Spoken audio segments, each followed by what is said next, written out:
Well, after months of battling on Capitol Hill, Congress has passed a $900 billion stimulus package. For more on that deal, I do want to bring in Chris Markowski, the founder of Markowski Investments. Hi, Chris. Thanks so much for joining us today. Good afternoon. How are you? I'm doing great. How are you? The stimulus bill does include stimulus checks, expanded unemployment, another round of PPP, and more, notably leaving out liability protections and funding for state and local governments. Those were seen as the poison pills. What's your takeaway on this deal they reached yesterday? It's kind of interesting. It's funny that the one thing in the bill that didn't cost a dime, they couldn't put in there. They couldn't give liability protection to businesses, schools, churches. And to me, that really, quite frankly, is a shame. And I think that it's also a shame that you're starting to look through this bill, and it's starting to look like most other bills in Washington, D.C. It's packed with all sorts of handouts and giveaways to a myriad of different interests, foreign governments, the defense industry. So again, various different politicians acting like they always do, needing to get some sort of deal for their local community before a deal can get put through, and they're going to give you their vote. And it really is. It's sad. $900 billion. I mean, we're $3 trillion under this year as far as the deficit is concerned. I don't understand the need to send helicopter money and drop it all over the country with these stimulus checks that are going out. I do understand that you need to help out people that are unemployed due to no fault of their own, the fact that there's still shutdowns taking place in this country. When you look deeper into the bill, one part that was repeated from the first stimulus bill was the Paycheck Protection Program. That program was arguably successful in helping small businesses, but did have some problems in the first round. They made some changes this time, lowering the number of employees that a business can have to be eligible, capping the loans at a smaller amount, and saying those who are looking to receive a second loan must show that sales in at least one quarter of the year dropped 25% year over year. What's your takeaway on this second round of the Paycheck Protection Program, and if it will be able to prevent those problems seen in the first round? One of the other things they added as well is how they're going to actually be able to use this next round of money, not just on employing people. The Paycheck Protection Program almost operated as it's like de facto unemployment. If we didn't have that, the unemployment rate would have been a lot higher than the 14% that it got down to, simply because these businesses wouldn't have been able to keep their workers on.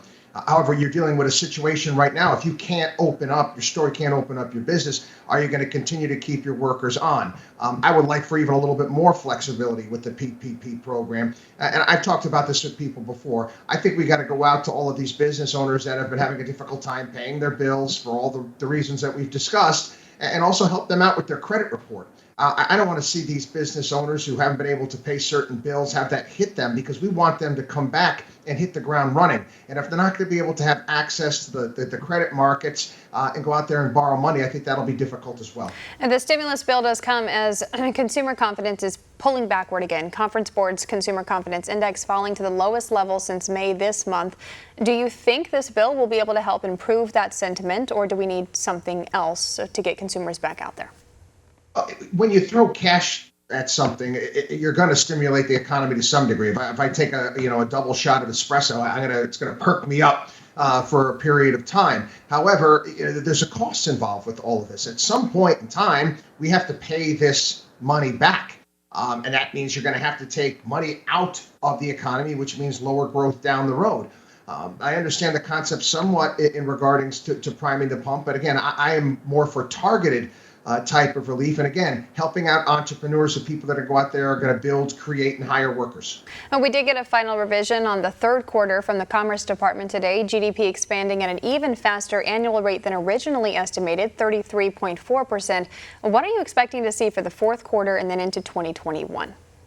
Well, I don't think we'll see anything like that by any stretch of the imagination. So I think you're definitely going to see it come down. You're starting to see it already in regards to the retail sales numbers, the revised downward in October, was down in November as well. And we're going to see how we do in December. But I definitely think that we're going to be hitting a bit of a wall. There's only so far we can get with certain states in our union that are actually open to the degrees that they are.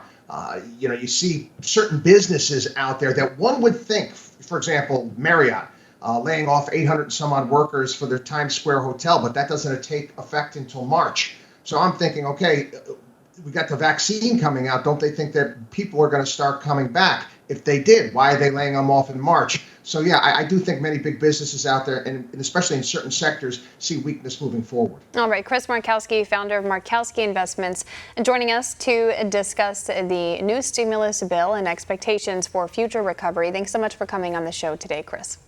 Thank you. Merry Christmas. Merry Christmas. Want to see more videos like this? Visit OANN.com for immediate access to all the clips you've been waiting to see.